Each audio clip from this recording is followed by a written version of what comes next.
But before I start, I wanted to talk to you about the TUC's approach to disability, to touch on the law, and to set out the big picture of what's happening with our disabled members, and then talk about practical things health and safety reps can do.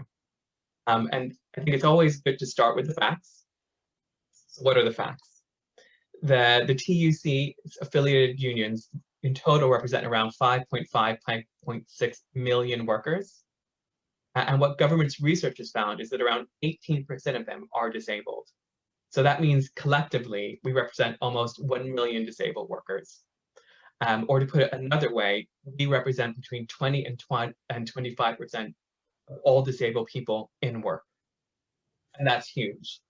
That's a huge number, and that's why I'm glad to be here to talk to you about what we can do.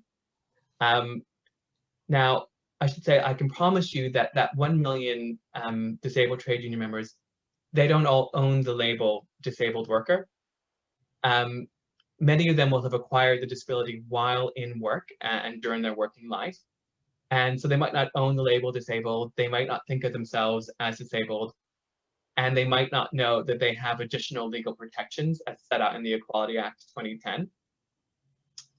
So I'll start off by defining disability as set out in the law, and then I'll take you through what our understanding of it is. So the Equality Act says that you're disabled if you have a physical or mental impairment that has a substantial and long-term negative effect on your ability to do normal daily activities.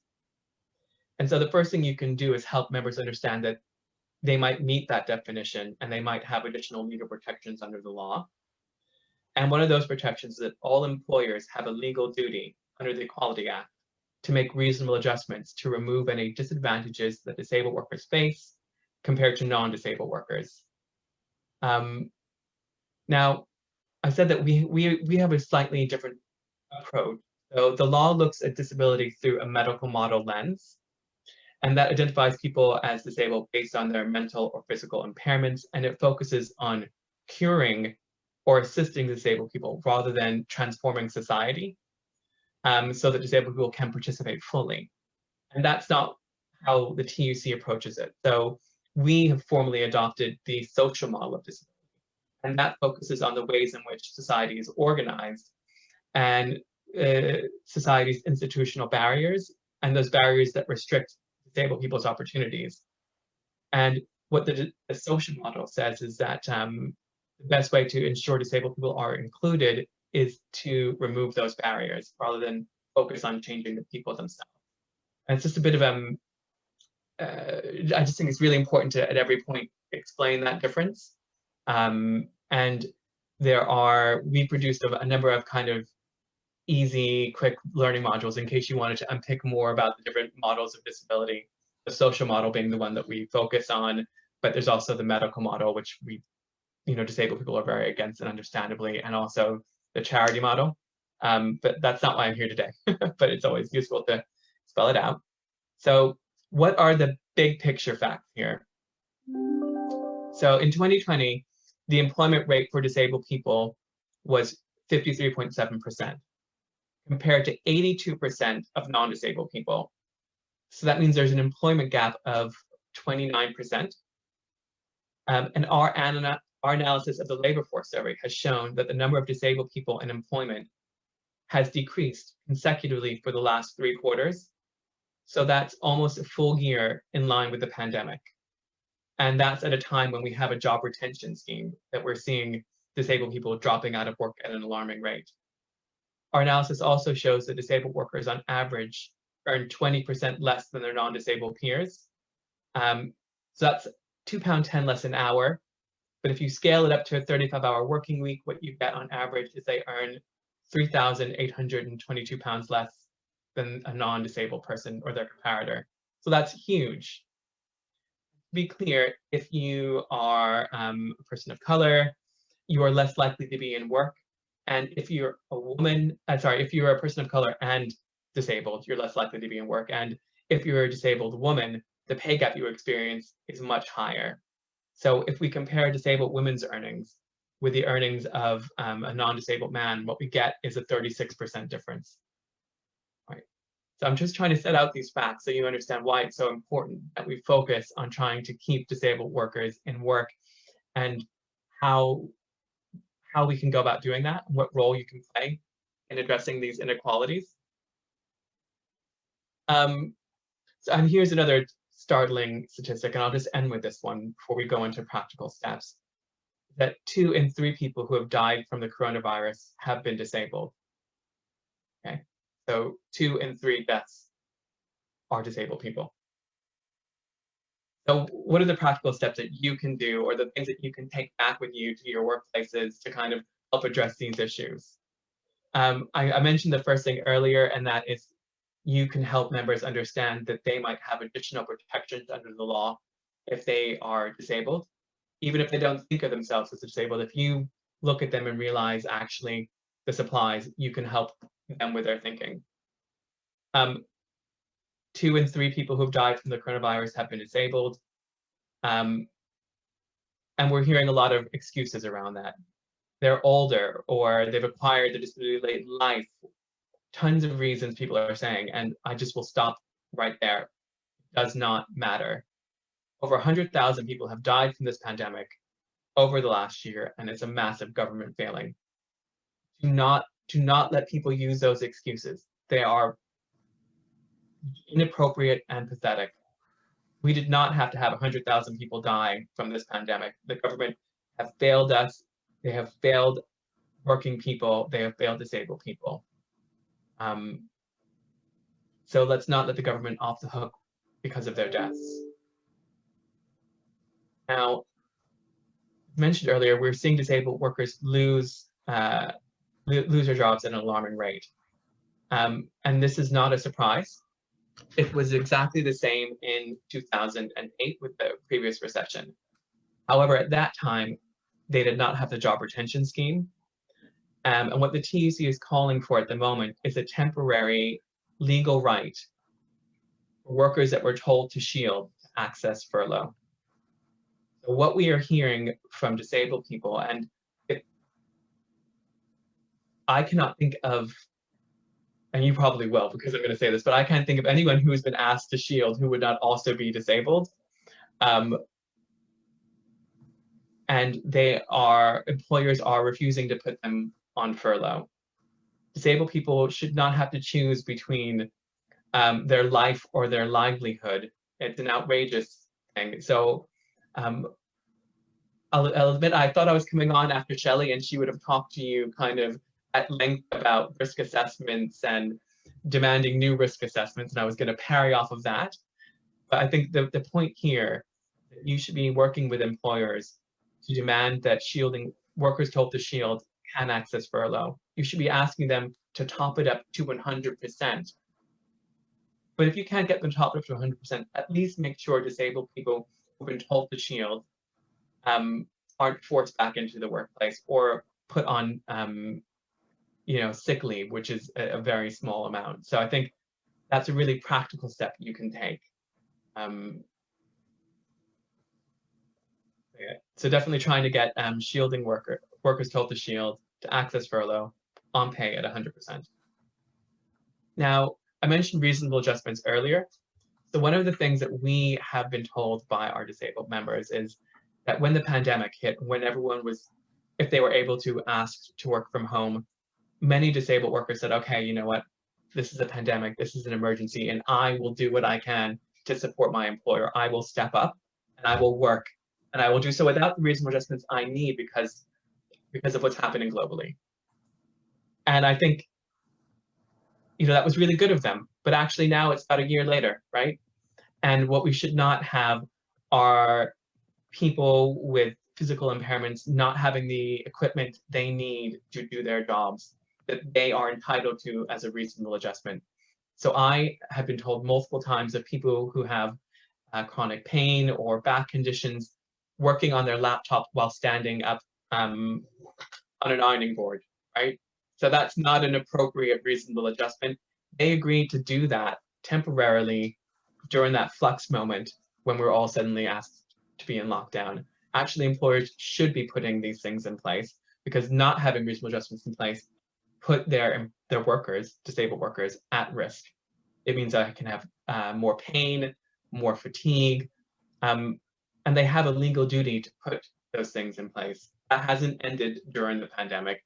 Reasonable adjustments and the law is still in place, and we need to be ensuring that employers understand, one, that that law hasn't changed, and two, the health and safety implications of not putting in place reasonable adjustments.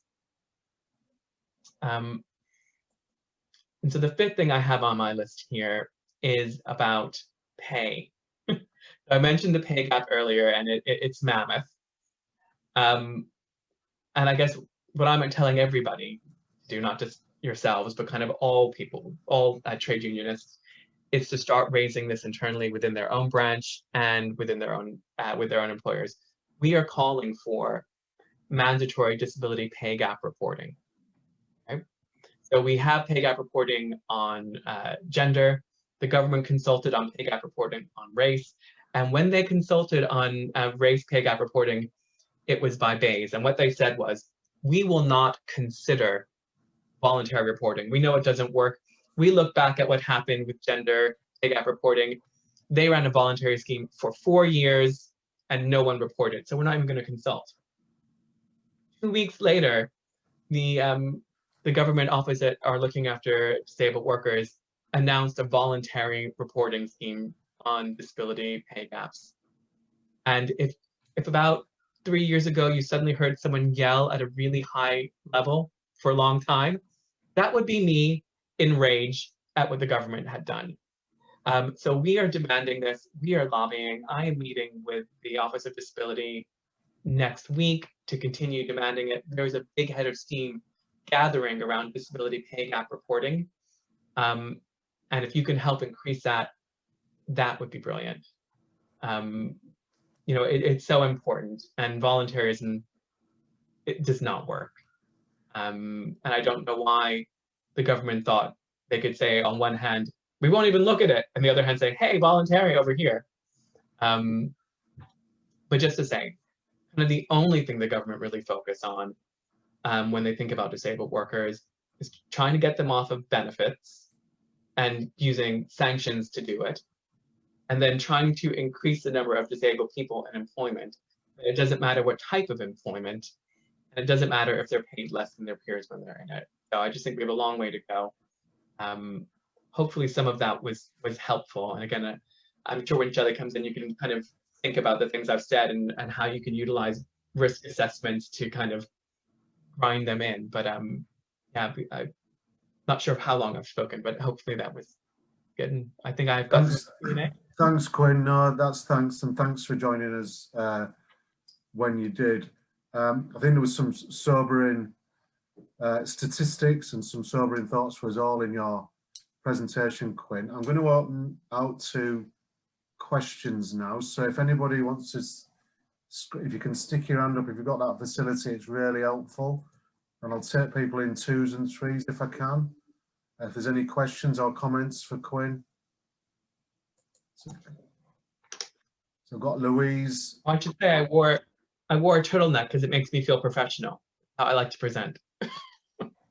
Great. I'm really glad you're comfortable. Louise Branch, I presume. Is Branch your surname, or is that your branch union branch? Yeah, it was kind of like, what's that called? Nominative determinism, is that the right word? Yeah, it's like, I was also Louise Branch, branch secretary, yeah. Yeah, and you do look very smart in that turtleneck, Quinn. Yeah, I was really interested, really interesting facts there. I don't know, I'm not a health and safety expert at all. I was interested in the stuff about the pay gap, and I'm thinking my little head brains whirring a little bit whether we can do some sort of local survey on that with our reps, asking them to ask their employers about if there is a pay gap, some facts and figures around the pay, the average pay of the disabled workers, and if they have that data against the rest of the workforce. I just wondered if Quinn's got any sort of standard questions that can be asked, or any pointers as to how we could do that, whether we could do a survey. Okay, thanks, Louise. I've got no more.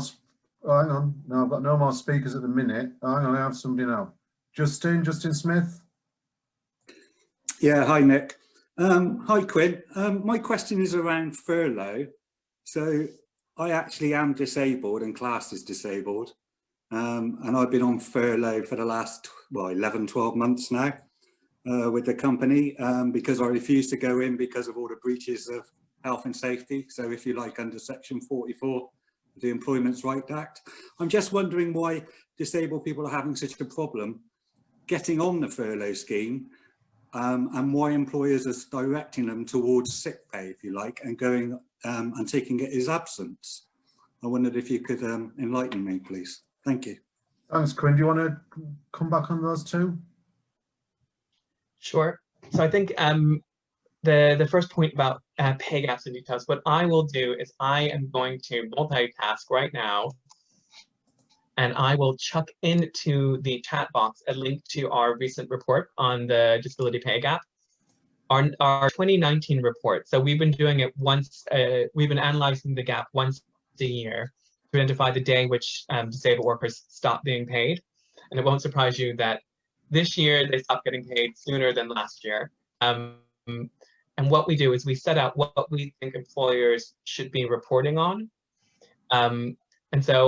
And also what we're demanding. So what we really want is not just reporting, but we want them to develop action plans. We want them to tell us how they are going to address the issues that they're identifying, because reporting in itself doesn't drive change.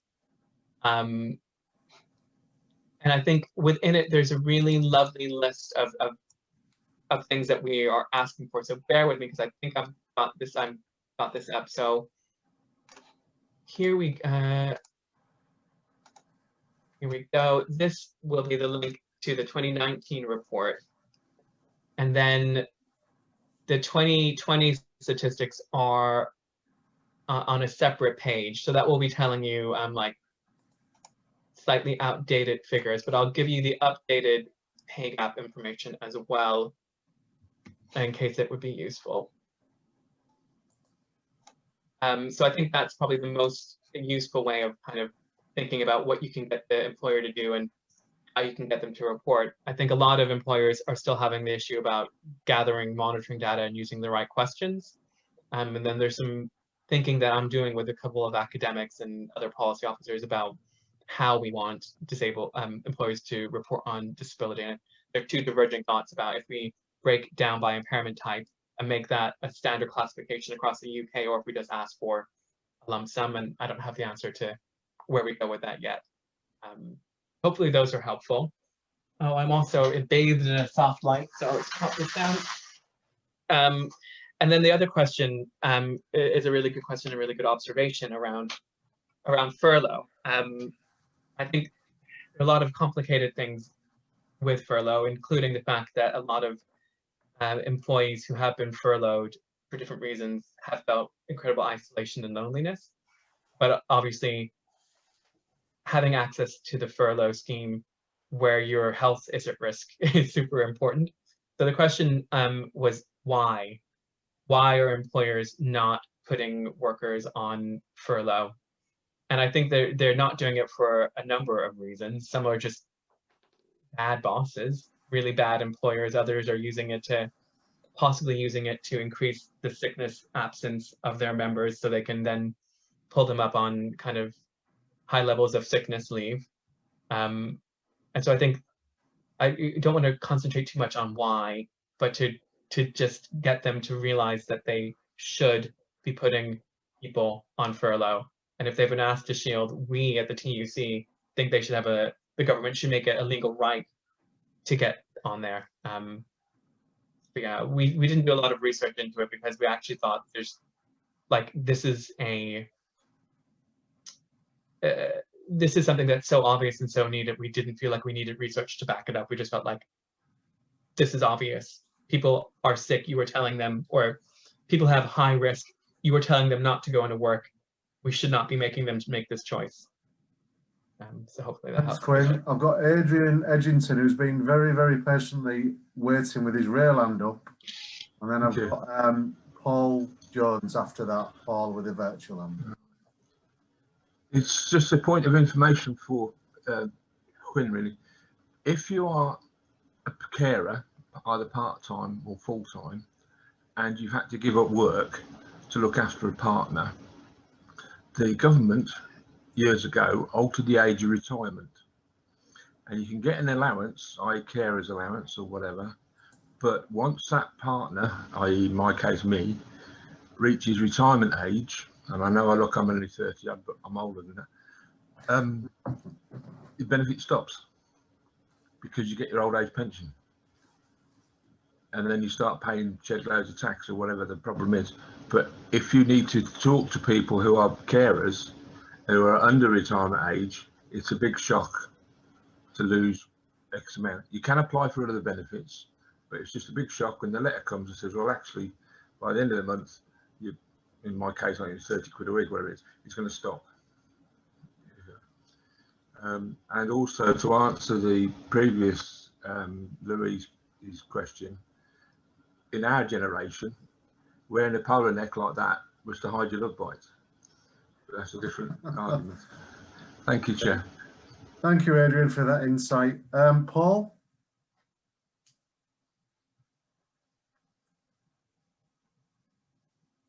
My question to you, Quinn, is I've got a member who's been isolated now for a year. His mental health has gone through the floor. I've tried everything possible to get this man back to work, but they just keep putting blockades up to stop him from coming back to work. I noticed that you said that that they have a reasonable adjustments and a legal duty. Where would I find that, in the Disability Act, or would I find that on the health and safety part? Oh, all right. Shall I take those 2 points? Yes, sorry, Quinn. Yes, please. Yeah. So I think, Adrian, really interesting to hear about the benefits being stopped for carers. I think it's something I'll take back with me. It's not something I've considered, and also kind of the way we at the TUC look at the different policy areas. Disabled workers would be one section, and then carers would be a completely separate policy area. But I'll work out who to touch base with just to bring this to their attention, so we can integrate it into our thinking about benefits more broadly. And Paul, I think, I feel for the pandemic is just terrible, and I think disabled workers, everyday workers, LGBT workers, we're all feeling stress and we're all feeling isolation, and I can completely relate. So, what I did earlier in the year was I drafted like a little Q&A on reasonable adjustments during the pandemic, and what I will do is I will drop that into the chat for you. And what it does is it kind of sets out where the law comes from, and where it is in the legislation and what you can do and how you can demand it. And it also goes into a bit more detail about this reasonableness, which I think everyone gets confused about. So I'll send that to you now. Hopefully that will help going forward.